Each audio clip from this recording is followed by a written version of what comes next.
പ്രകോപനം ഉണ്ടാക്കിയത് വൈദികരാണെന്ന് ഒരു ആക്ഷേപം ഉന്നയിച്ചു കഴിഞ്ഞു. ഏതെങ്കിലും പറഞ്ഞു.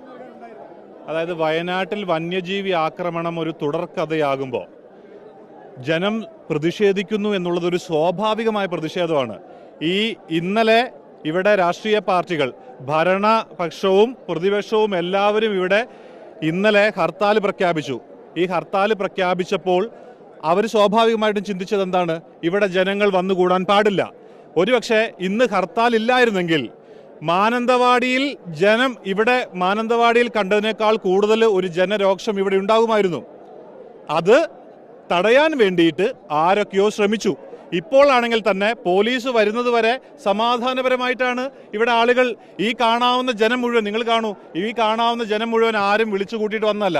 ഇപ്പോൾ ഇതാ ഇവിടെ പറയുന്നത് കേട്ടു, വൈദികരാണ് പ്രക്ഷോഭത്തിന് ആഹ്വാനം കൂട്ടിയതെന്ന്. ഞാൻ അങ്ങനെ കണ്ടിട്ടില്ല. ഞങ്ങളെല്ലാവരും സമാധാനപരമായിട്ട് ഇവിടെ പ്രക്ഷോഭത്തിൽ പങ്കെടുക്കാൻ വേണ്ടി വന്നവരാണ്. പക്ഷെ സ്വാഭാവികമായി ജനം പ്രതികരിക്കുന്നു. ഇവിടെ നമ്മുടെ അജീഷിന്റെ മരണം നടന്നിട്ട് 7 ദിവസം കഴിഞ്ഞു.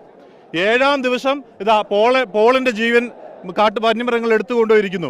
ഇവിടെ ഒരു പശുവിനെ സമരം തുടങ്ങിയ സമയത്ത് ഇവിടെ പുൽപ്പള്ളിക്കടുത്ത് ഒരു പശുവിനെ കടുവ കടിച്ചു കൊന്നു. ഇപ്പോൾ ഈ സമയമാകുമ്പോൾ കേണിച്ചിറയിൽ അടുത്തൊരു പശുവിനെ കടുവ കടിച്ചു കൊന്നിരിക്കുകയാണ്. സ്വാഭാവികമായി ജനം പ്രതിഷേധിക്കും. ഇപ്പൊ ജനം പ്രതിഷേധിക്കുമ്പോൾ ആ പ്രതിഷേധക്കാരെ തല്ലി ഒതുക്കാൻ നോക്കിയിട്ട് കാര്യമില്ല. എനിക്ക് മുഖ്യമന്ത്രിയോടും പ്രതിപക്ഷ നേതാവിനോടും ഒക്കെ പറയാനുള്ള ഒരു കാര്യമുണ്ട്. നിങ്ങളുടെ അടിയന്തര ശ്രദ്ധ വയനാട്ടിൽ എത്തിയില്ലെങ്കിൽ ഉറപ്പായിട്ടും ജനം പ്രതികരിക്കും. ഇവിടെ രാഷ്ട്രീയമില്ല, ഇവിടെ മതമില്ല, വർഗമില്ല, ജാതി ഒന്നുമില്ല. ഇവിടെ